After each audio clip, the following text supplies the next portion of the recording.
Cup തൂർ ദാലാണ് എടുത്തിരിക്കുന്നത്. ഇതിനകത്ത് ഇച്ചിരി കായും ഇച്ചിരി ഉപ്പും കൂടി ഇട്ട് ഒരു 10-15 മിനിറ്റ് നമ്മൾ കുക്കറിനകത്ത് വെറുതെ വെക്കുകയാണെങ്കിൽ ഇത് കുക്ക് ചെയ്ത് തീർക്കുമ്പോൾ നന്നായിട്ട് വരും. സോ ഞാൻ 10 മിനിറ്റ് വെയിറ്റ് ചെയ്യാണ്. അത് കഴിഞ്ഞ് നമുക്ക് സ്പിനച്ചും ദാലും കൂടിയുള്ള കറി ഉണ്ടാക്കാം. നമ്മൾ ഈ 10 മിനിറ്റ് നമ്മൾ വെയിറ്റ് ചെയ്ത ശേഷം നമ്മൾ ദാലിനെ നോക്കിക്കഴിഞ്ഞാൽ ദാൽ കുറച്ചും കൂടിയും സോക്ക് ചെയ്ത് കിടക്കുന്ന സ്റ്റേജിലേക്ക് വരും. അങ്ങനെ ചെയ്യുമ്പോൾ നമുക്ക് പ്രഷർ കുക്ക് ചെയ്യുമ്പോൾ ടെക്സ്ചർ മാറിയിരിക്കും. നമ്മൾ 10 മിനിറ്റ് വെയിറ്റ് ചെയ്തു. ഇനി നമുക്ക് ഗ്യാസ് ഓൺ ചെയ്ത് ഒരു 2 വിസിൽ വരുന്നവരെ നമുക്ക് വെയിറ്റ് ചെയ്യാം. അത് കഴിഞ്ഞ് രണ്ടാമത്തെ വിസിൽ വന്നതിന് ശേഷം ഒരു 5 മിനിറ്റ് ലോ ഫ്ലെയിമിലിട്ട് കഴിഞ്ഞതിന് ശേഷം തീ ഓഫ് ചെയ്ത് പ്രഷറെല്ലാം പോയി കഴിയുന്നവരെ നമ്മൾ വെയിറ്റ് ചെയ്യുക.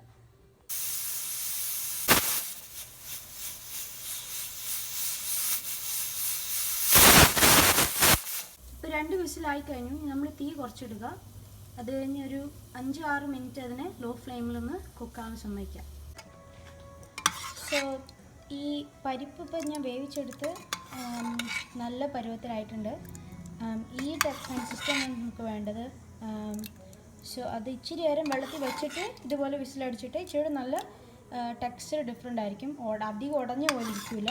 നമുക്ക് ഇതിനകത്ത് ഇച്ചിരി വെള്ളം ആഡ് ചെയ്തിട്ട് വേണം കറി ഉണ്ടാക്കാൻ. പക്ഷേ ഇതുപോലെ ഇരിക്കും ദാൽ ഇരിക്കുന്നത്. ഇനി സ്പിനച്ച് ആൻഡ് ദാൽ ഈ കറിക്ക് ആവശ്യമുള്ള സാധനങ്ങൾ ഞാനൊരു ബഞ്ച് സ്പിനച്ച് എടുത്തിട്ടുണ്ട്. അത് ചെറുതായിട്ട് മുറിച്ചെടുത്താണിത്.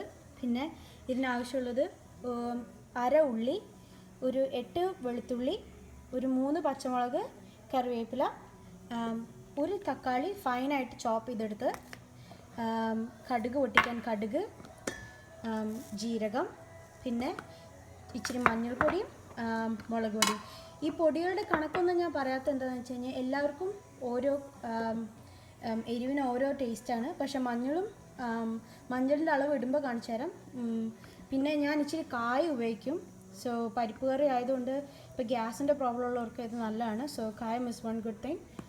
ഇനി കറി ഉണ്ടാക്കുന്നതെങ്ങനെ കാണിച്ചു തരാം. എണ്ണ ചൂടായിട്ടുണ്ട്. ഇനി നമ്മൾ അതിനകത്തേക്ക് കടുകും ജീരകമിട്ട് പൊട്ടിക്കാം. കടുക് ഒരു ടീസ്പൂൺ മതിയാവും.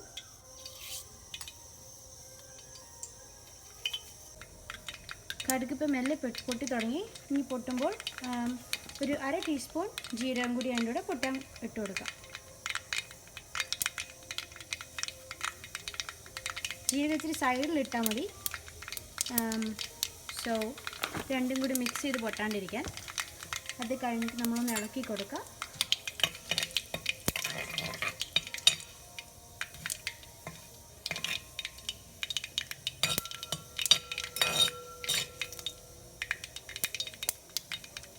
സോ ഇപ്പോൾ കടുക് പൊട്ടിക്കഴിഞ്ഞു. ഇനി ഇതിനകത്തേക്ക് നമ്മൾ അരിഞ്ഞ് വെച്ചിരിക്കുന്ന സവാളയും പച്ചമുളകും വെളുത്തുള്ളിയും കൂടി ഇട്ട് കൊടുക്കുക.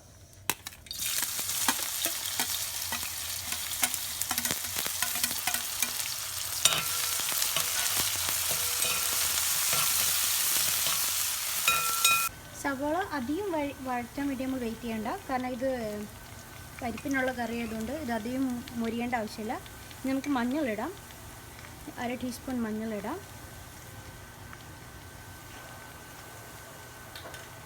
ഇത് നന്നായിട്ട് ഇളക്കി കൊടുക്കുക. നന്നായിട്ടൊന്ന് മൊരിഞ്ഞ് തീ കുറച്ചിടുന്നതായിരിക്കും നല്ലത്. ഈ സ്റ്റേജിൽ തീ കൂട്ടിയിട്ട് കഴിഞ്ഞാൽ ഇതിൻ്റെ മസാല കരിയാൻ ചാൻസ് ഉണ്ട്. അതുകൊണ്ട് മഞ്ഞളൊന്ന് മൊരിയാൻ വേണ്ടി തീ കുറച്ചിടുക. ഇനി ഇതിനകത്ത് മുളക് പൊടി ഇട്ട് കൊടുക്കുക. സോ ഇത്രയും മുളക് പൊടി ഞാൻ ഇട്ടിരിക്കുന്നത്. നിങ്ങൾക്ക് വേണമെങ്കിൽ ഇതിൽ കുറച്ചിട്ടാൽ മതി. ഇന്ന് ഇളക്കി കൊടുക്കുക. തീ കുറച്ച് ഇട്ടിട്ടാണ് ഞാൻ ഇരിക്കുന്നത്.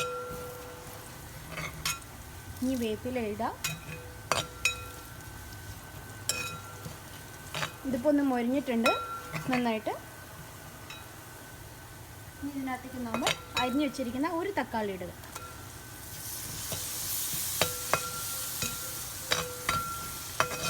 ഞാനിത് അധികം മൊരിക്കണില്ല. പക്ഷേ ഇച്ചിരി ഒന്ന് ഉടയുമ്പോഴേക്കും നമുക്കിതിനകത്തേക്ക് പരിപ്പിടാം.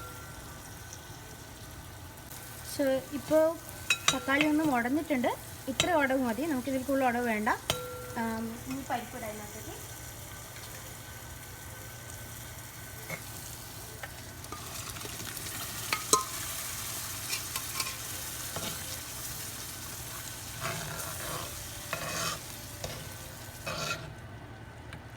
വെള്ളം ചേർക്കുന്നതല്ലായിരിക്കും. ഇച്ചിരി കുക്കറിനകത്ത് നമ്മൾ വേവിച്ച പരിപ്പിനകത്ത് തന്നെ ഇച്ചിരി വെള്ളം ആഡ് ചെയ്തിട്ട് നമ്മളൊന്ന് ഇതിനൊന്ന് മിക്സപ്പ് ചെയ്താൽ മതി.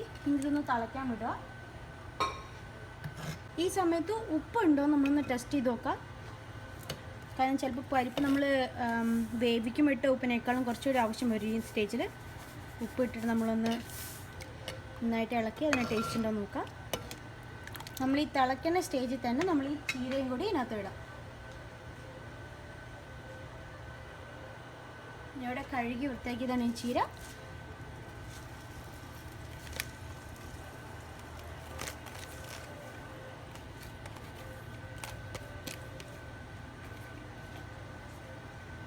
ഇത് തിളച്ച് കഴിഞ്ഞാൽ ഇതായിക്കഴിഞ്ഞു. കൂടി ഇട്ട് കൊടുക്കും. ഈ സ്റ്റേജിൽ കായത്തിൻ്റെ ടേസ്റ്റ് ഇഷ്ടമില്ലാത്തൊരു ഇത് ഇട്ടില്ലെങ്കിൽ കുഴപ്പമില്ല. പക്ഷേ ഇത് വളരെ ആരോഗ്യത്തിന് നല്ലതാണ്. സോ വയറിന് നല്ലതാണ്. നമ്മളിപ്പോൾ ഇച്ചിരി കായ ഇട്ട് കൊടുക്കാം. ഇതൊന്ന് വേവിച്ച് കഴിയുമ്പോഴേക്കും ഇത് റെഡി ആവുന്നതായിരിക്കും.